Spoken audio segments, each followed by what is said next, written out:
Bolehkah laki-laki pakai obat kuat, Pak Ustadz?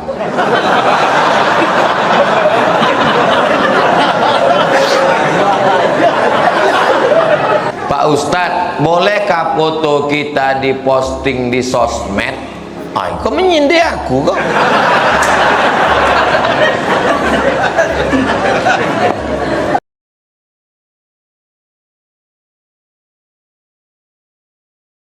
Ini ada beberapa kertas yang mau kita jawab. Apa hukum ada orang mau membuat rumah dan berkebun harus disemah tanahnya? Apakah tak termasuk syirik tuh Pak Ustadz? Iko tanah kok dikuasai oleh hantu jembalang tanah. Jadi jembalang tanah ini kalau kita tak berdamai sama dia, nanti diganggunya kebun kita ini. Maka supaya berdamai, datanglah orang Melayu menyerahkan kepala kambing. Datuk-datuk penunggu jembalang tanah, tolong jangan ganggu kebun kami, iko kepala kambing. Maka ditanamlah kepala kambing di sudut lubang itu. Datanglah mufti kerajaan Siak Sri Indrapura, ulama orang Melayu. Dia tanya sama orang kampung, kau buat apa? Kami menanam kepala kambing tuh untuk apa? Untuk antu jembalang tanah. Oh, jangan ditanam kepalanya. Jadi yang ditanam apa? Darahnya. Masukkan darahnya ke dalam. Kepalanya bawa balik digulai. Untuk apa tuh? Untuk atu. Itulah asal muasal kalau awak undangan di mana-mana rumah orang Melayu pasti dikasih kepala kambing. Itulah asal asbabun nuzul. Lalu mengalau wantunya cuman tuh? Cao mengalau wantunya ditahlilkan. Afdalu zikri fa'lam annahu la ilaha illallah, la ilaha illallah. Habis lalu pindah hantu-hantu itu ke mall kemana-mana. Itulah asal muasal. Lalu kemudian kepala gulai kepala kambing tadi pun dimakanlah oleh Buya Ustadz Kiai Alim Ulama. Begitu dimakan tiba-tiba berubah perasaan. Oh, kok mengamuk antu kok? Bukan antu kok mengamuk, kolesterol naik.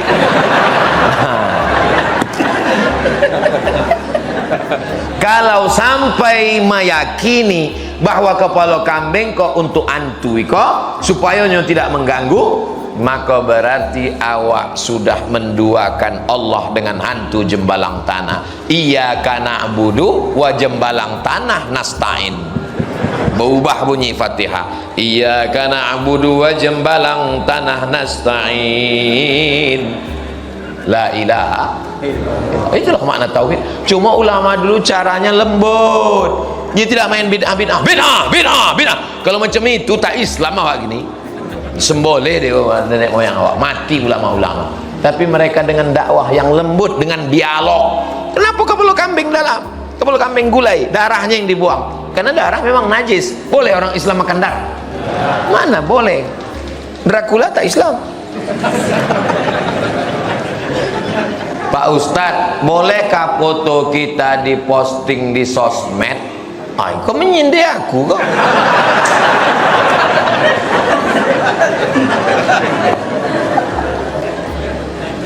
Bagi yang meyakini bahwa foto itu adalah berhala, itulah orang yang melarang foto tak boleh ditempel di masjid, karena diyakininya foto itu adalah berhala. Ini foto ini berhala, maka tak boleh dipajang di masjid.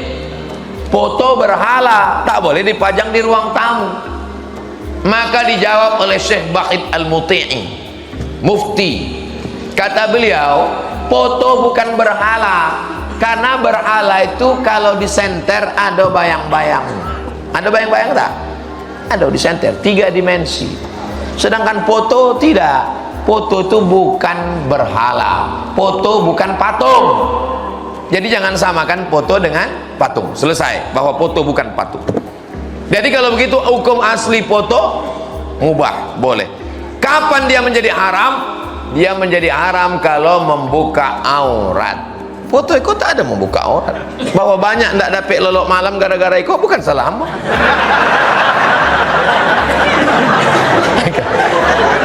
selama tidak membuka aurat. Batas-batas. Ibu kalau memposting foto jangan yang surang, jangan sendirian, rame-rame grup pengajian, rame-rame. Jangan sendirian. Kalau sendirian nampak orang fokus ke situ, jadi rame-rame tak masalah. Tidak membuka aurat. Iko sudahlah sendiri membuka aurat, selfie mulut digini-ginikan pula macam kudo lapa. Nah itu silakan posting, tapi yang tetap menjaga marwah sebagai orang Melayu, menjaga ikatan syariah. Adat bersendi syarak, syarak bersendi kita bolehkah laki-laki pakai obat kuat Pak Ustadz?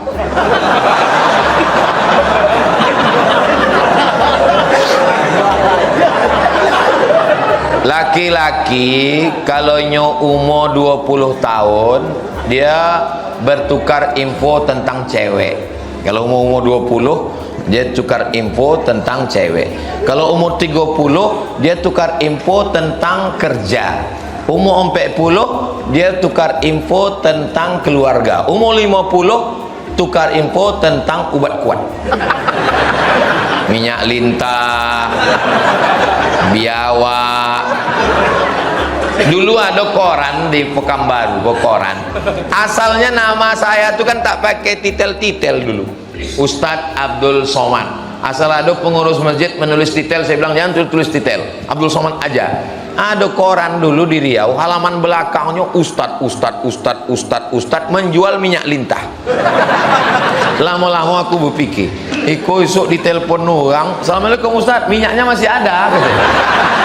Sebab dia tak bisa membedakan mana Ustadz pengajian, mana Ustadz ubek kuat kan.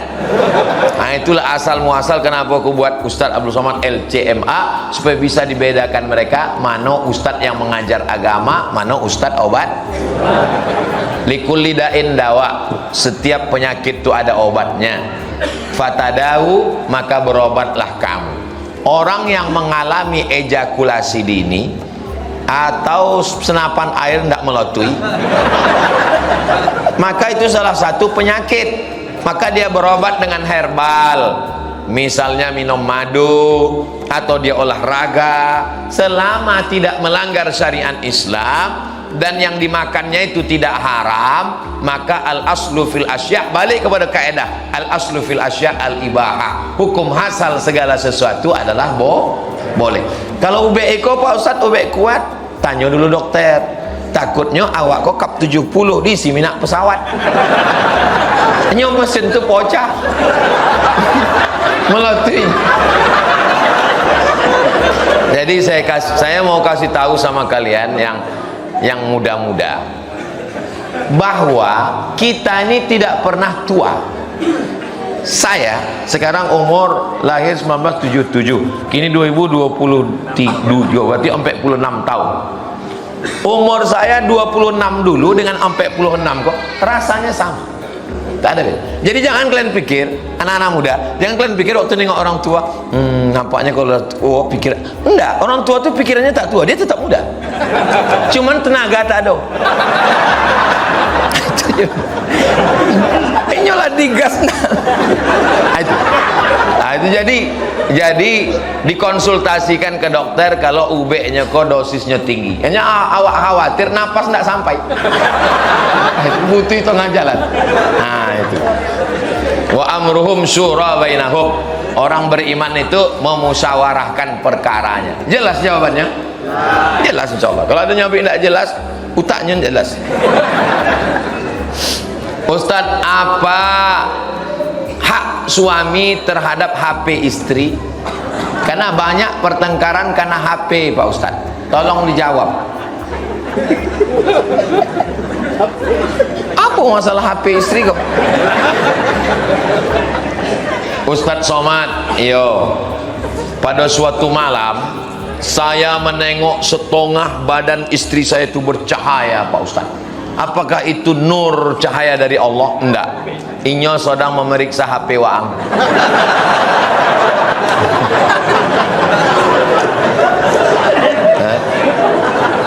Apa rahasia di dalam itu sehingga punya khawatir yang berlebihan? Jadi ada kekhawatiran. Apa yang dikhawatirkannya? Wallahu a'lam. Saya tak tahu apa yang dikhawatirkan laki-laki terhadap istrinya dan apa yang dikhawatirkan istri terhadap suaminya kalau handphonenya dibuka. Saya tak tahu. Untuk tahunya, marilah kita ikuti wawancara berikut ini. Jadi semua berawal dari keterbukaan. Kawan saya Ustadz Alnob, kami dari Yayasan Tabung Wakaf Umat. Kalau ada perempuan yang bertanya masalah hukumnya melalui Ustadz Alnob, melalui Ustadz Tatang, melalui Ustadz Endri, melalui tim-tim kosadanya. Ada grupnya. Jadi ada ibarat kita dalam rumah itu ada ruang tamunya, ada dapurnya, ada ruang depannya. Jadi tidak semua terbuka. Tapi dengan orang yang hidup dengan kita, tak mungkin kita sekat-sekat. Nah, kita bagi, kecuali ada niat lain, misalnya mau buka cabang atau lain-lain. Bolehkah hari raya kita ke rumah orang tak Islam, Pak Ustadz? Hari raya siapa? Hari raya awak atau hari raya dia? Kalau masalah bertukar makanan, Nabi berkirim surat ke Raja Mesir, namanya Mukaukis. Mukaukis ini agamanya Kristen Ortodok Koptik, tempatnya di Alexandria. Waktu Nabi berkirim surat, dibalasnya surat Nabi dengan asal banha, madu. Dibalasnya Nabi dengan kain. Kainnya diterima Nabi dan madunya diminum Nabi. Sekarang saya tanya, bolehkah menerima minuman dan pakaian hadiah orang tak Islam? Boleh. Itu dalil. Kalau yang dikirimnya adalah madu, kalau dikirimnya kamput, haram. Di mana letak haramnya? Innamal khamru wal maisiru wal ansabu wal azlamu rijsun min amalis syaitan. Kalau tepat di hari raya yang terkait dengan akidah, kita tidak meyakini Nabi Isa itu anak Tuhan, kita tidak meyakini Nabi Isa itu mati di salib, kita tidak meyakini Nabi Isa itu adalah Tuhan. Dalilnya, laqad kafara alladzina qalu innallaha huwal masih ibnu maryam. Dalil kedua, laqad kafara alladzina qalu innallaha salisu salasa. Dalil ketiga, wa ma qataluhu, mereka tidak membunuhnya, wa ma salabuhu, mereka tidak menyalibnya. Ustaz kan punya kawan orang tak Islam, ya. Lalu bagaimana cara Ustaz mengatasinya? Amba WA-nya 10 hari sebelum hari rayanya, amba WA, saudaraku, engkau saudaraku sebangsa setanah air, tapi untuk hari raya aku tidak mengucapkan selamat karena ini terkait dengan akidahku. Dan dia pun membalas, aku maklum, aku paham tentang itu. Jadi sebenarnya tak ada masalah. Yang jadi masalah ini, yang jadi masalah itu bagi orang yang bermasalah. Yang tak ada masalah. Kita berkawan ini bukan sehari dua hari, dari zaman SD dulu berkawan dengan orang tak Islam. Bagaimana cara mengelola keuangan secara Islami? Karena suami istri sama-sama bekerja, Pak Ustadz. Istrinya bekerja dapat gaji sebulan 5 juta, amin. Suaminya bekerja dapat gaji 5 juta, sama. Apa beda 5 juta suami sama 5 juta istri? Di dalam 5 juta suami ada hak istri namanya nafkah. Di dalam 5 juta istri tidak ada hak suami. Jelas tuh, Bu? Oh, jolek ya, Bu. Jadi kalau ibu bergaji, di dalam gaji ibu itu bapak kok tidak ada hak, sebab itu duit ibu. Tapi ibu bisa bekerja atas izin.